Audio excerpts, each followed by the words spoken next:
Morning. Good morning Shekhar. Good morning. Morning. Morning. ആ, വന്നിട്ട് അതിസമയമായോ? കുറച്ചു നേരമായി. I am sorry see but held up.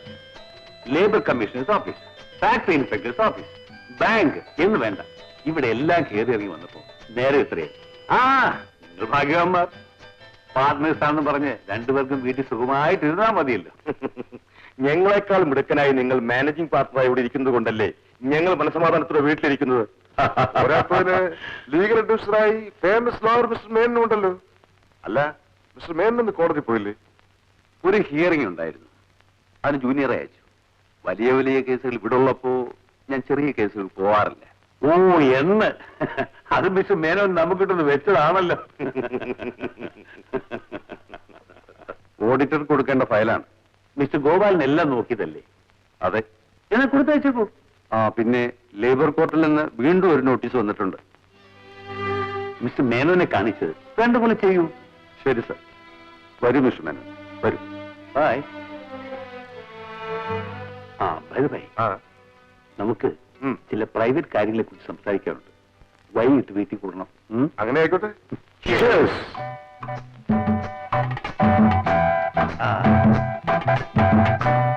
എങ്ങനെയുണ്ട് ടേസ്റ്റ്? ഓ, മാർവലസ്. ഫോറിൻ വിസ്കിക്ക് പോലും ഈ ഒരു സുഖമില്ല. ആ, ഇത് നമ്മുടെ ഡിസ്റ്റിലറിയിൽ എടുത്താണെന്ന് ആരെങ്കിലും പറയുന്നു? ഒരിക്കലുമില്ല. പക്ഷെ ഒരു കാര്യം സൂക്ഷിക്കണം, എല്ലാ ജ്യൂസ് ഫാക്ടറികളും അടച്ചു പൂട്ടുമ്പോ നമ്മൾ എങ്ങനെയാ ലാഭം ഉണ്ടാക്കുന്ന പലരും ചോദിക്കുന്നു. അവന്മാരോട് പോകാൻ പറയണം. പ്രേമ, നീ ആ ഡ്രാഗൺ ക്ലബിൽ നിന്ന് ഫോണോ മറ്റോ വന്നോ നോക്ക്. ഫോണും വന്ന് ഒരു വെയിറ്റിംഗ് ലിസ്റ്റ് തടഞ്ഞു. വനജ, ലളിത, വിലാസിനി.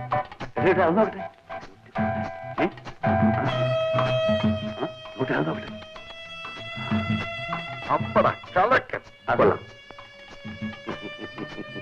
രണ്ടാമത് ഫോൺ വന്നപ്പോ എനിക്കൊരു അബദ്ധം പറ്റി.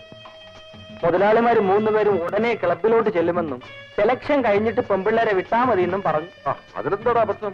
ഇങ്ങോട്ട് തന്തയ്ക്ക് വിളിക്കുന്നത് കേട്ടപ്പോഴാ രണ്ടാമത് ഗോപാലൻ സാറാ ഫോൺ ചെയ്തതെന്ന് മനസ്സിലായത്. ആ വിചാരം ഉണ്ടായിരുന്നെങ്കിൽ ഇത്രയ്ക്ക് തരം താഴെയില്ലായിരുന്നു വക്കീൽ സാറേ. അന്തസ് എന്ന് പറയുന്നത് അളവില്ലാത്ത പണം കൈവന്ന് ചേരുമ്പോൾ ഉണ്ടാകുന്ന ഒന്നല്ല. അത് ചിന്താശക്തി കൊണ്ട് മനുഷ്യൻ സ്വയം ഉണ്ടാക്കിയെടുക്കേണ്ടത്. നമ്മുടെ മുതലാളിമാരെ ഒന്ന് മനസ്സിലാക്കിക്കൊള്ളായിരുന്നു. നമ്മളിതൊക്കെ ആലോചിച്ച് വിഷമിക്കുന്ന എന്തിനാ? തരുന്ന ശമ്പളത്തിന് ജോലി ചെയ്താ പോരെ? പോരാ, എന്റെ മനസാക്ഷിയെ മാനിച്ച് ജീവിക്കുന്നവനാണ് ഞാൻ. അതിനെതിരായി പണിയെടുക്കേണ്ടി വന്നാൽ അന്ന് ഞാൻ രാജിവെക്കും. ഇത്രയൊക്കെ പറയാൻ എന്തുണ്ടായി? ഒന്നും ഉണ്ടായെന്നില്ല, പക്ഷേ ഉണ്ടായി കൂടുന്നില്ലല്ലോ. മാനേജർ എന്ന നിലയിൽ എനിക്ക് ചില ഉത്തരവാദിത്തങ്ങളുണ്ട്. അതെനിക്കറിഞ്ഞുകൂടെ? This is a partnership concern. 3 പാർട്ട്നേഴ്സിനോടും എനിക്ക് ഉത്തരവാദിത്വം ഒരുപോലെയാണ്. വക്കീൽ സാറ് തന്നെ ഇത് വേണ്ട വിധത്തിൽ കൈകാര്യം ചെയ്തില്ലെങ്കിൽ ഒടുക്കം എനിക്ക് ഇതെല്ലാം പറയേണ്ടി വരും.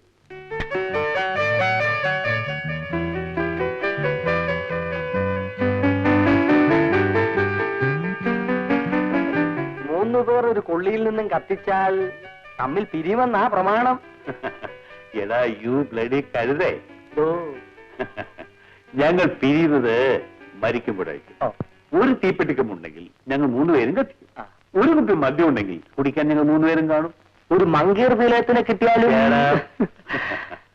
എന്താ വിക്രമ? സാറിനെ കാണാൻ കുറെ പെമ്പിള്ളേർ വന്നിരിക്കും. വരാൻ പറയൂ. Good day. പെമ്പിള്ളേർ ഇങ്ങോട്ട് അന്വേഷിച്ചു വരുന്നു.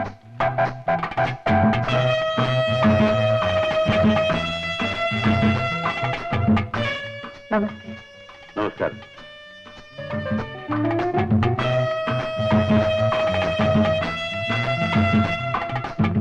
മനസ്സിലായില്ലല്ലോ. നമ്മുടെ മാനേജത്തിന്റെ മോളാ. എന്താ പേര്? ഗോപാലിന്റെ മകളാണല്ലേ? ഓ, നീ ആളങ്ങ് വലുതായി പോയല്ലോ. എന്താ പേര്? ശാന്ത.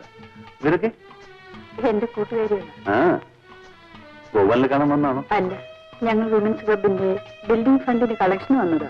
Very good. പെമ്പിള്ളേരായാൽ ഇങ്ങനെ വേണം.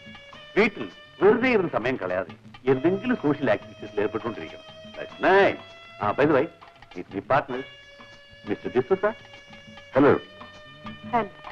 മിസ്റ്റർ ശേഖർ. നമസ്കാരം. ആ, ഞങ്ങൾ എന്താ കരേണ്ടത്? സാറിന് ഇഷ്ടമുള്ളത്. ഗോപാലിന്റെ മകൾ വന്ന സ്ഥിതിക്ക് എനിക്ക് കുറയ്ക്കാൻ ഒക്കുമോ? ആ മിസ്റ്റർ ഡിസൂസ, നിങ്ങൾ എന്താ കൊടുക്കുന്നത്? ഒരു 500 കൊടുത്തത്. ഗുഡ്.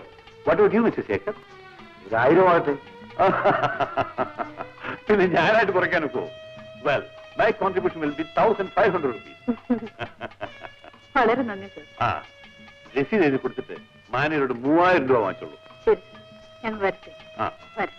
ശരി. വരാം.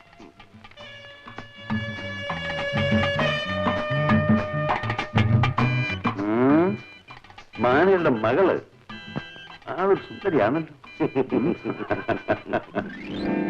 ലോകത്തെ ഏറ്റവും വലിയ അത്ഭുതമാണ് മുതലാളിമാരുടെ മുറി വരുന്ന പെമ്പിള്ളർ അതുപോലെ തന്നെ തിരിച്ചു പോകുന്നു. നിന്നോട് അഭിപ്രായം ചോദിച്ചില്ല, പോടാ അവിടുന്ന്. With pleasure. Get out!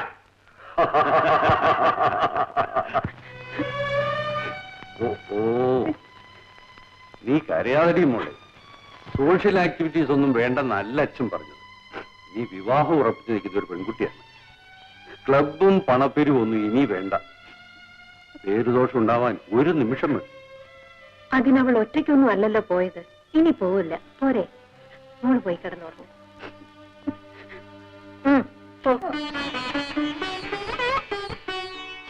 Devu, ഞാൻ അവളെ വല്ലാതെ വഴക്ക് പറഞ്ഞു അല്ലേ?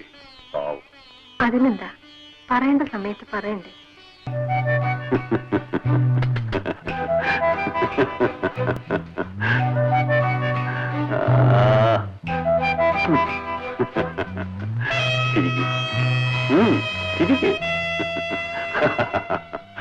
നീ ചിരിക്കുന്നത് എന്നെ ഭ്രാന്ത് പിടിപ്പിക്കാനാ.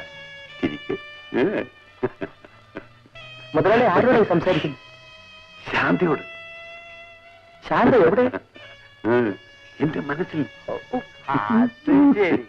അപ്പൊ ആ പെങ്കൊച്ചിനെയും വെയിറ്റിംഗ് ലിസ്റ്റിൽ ചേർത്താലും നടക്കുകയല്ലോടാ.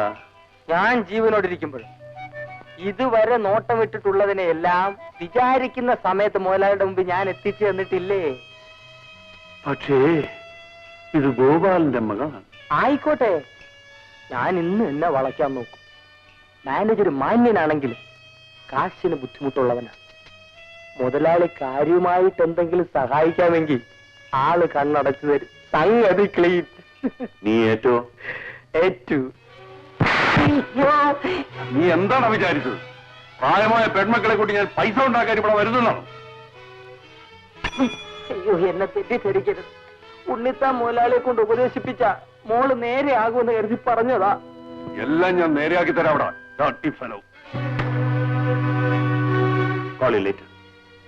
മിസ്റ്റർ ഗോപാലൻ, എന്താ ഇത്?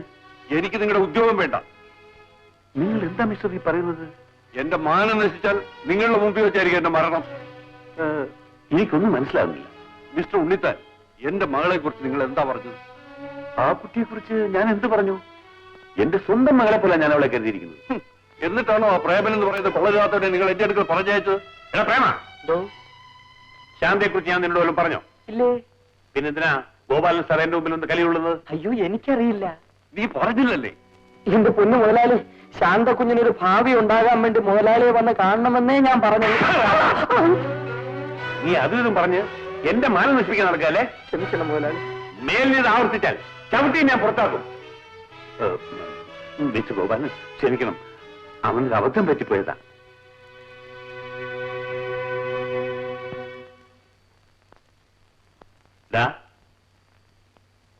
എന്തുമണിയാ കാണിച്ചത്? എന്റെ പൊന്നു മുതലാളി, അയാൾ എരയെ കൊത്തുന്ന മീനല്ല. നമുക്ക് നമ്മുടെ ചൂണ്ട വേറെ വല്ല കുളത്തിലും കൊണ്ടിടാം.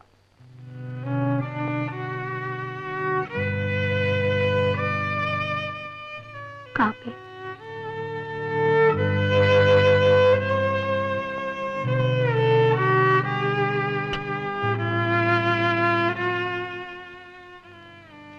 എന്താ കമ്പനിയിൽ നിന്ന് വന്നത് മുതൽ വല്ലാതിരിക്കുന്നത്? ഒന്നുമില്ല. അല്ല, എന്തോ ഉണ്ട്. ശാന്തയുടെ വിവാഹം ഉടനെ നടത്തണം. അത് നമ്മൾ തീരുമാനിച്ചു വെച്ചിരിക്കുകയല്ലേ. ഇപ്പൊ അത്ര തിടുക്കം കൂട്ടാൻ എന്തുണ്ടായി? ദേവു, കരിമരുന്നിന് തീപിടിച്ച പോലെയാണ് പ്രായമായ പെൺകുട്ടികൾക്ക് പേരുദോഷം ഉണ്ടായാൽ. ഈ വീട്ടിലെ പെൺപിള്ളേരെ പറ്റി ആരും ഒന്നും പറയില്ല. അങ്ങനെയാ ഞാൻ വളർത്തുന്നത്. നീ പറയുന്നതൊക്കെ ശരിയാണ്. പക്ഷെ നമ്മൾ ചെയ്യേണ്ട സമയത്ത് തന്നെ ചെയ്യണ്ടേ? രമേശ് ഇവിടെ ഇല്ലല്ലോ. അതിനെന്താ, ഒരു ടെലിഗ്രാം കൊടുത്താൽ മതിയില്ലേ? 2 ദിവസത്തിനുള്ളിൽ അവൻ ഇവിടെ എത്തും. ഇഷ്ടം പോലെ ചെയ്യും. കാപ്പി കുടിച്ചട്ടെ.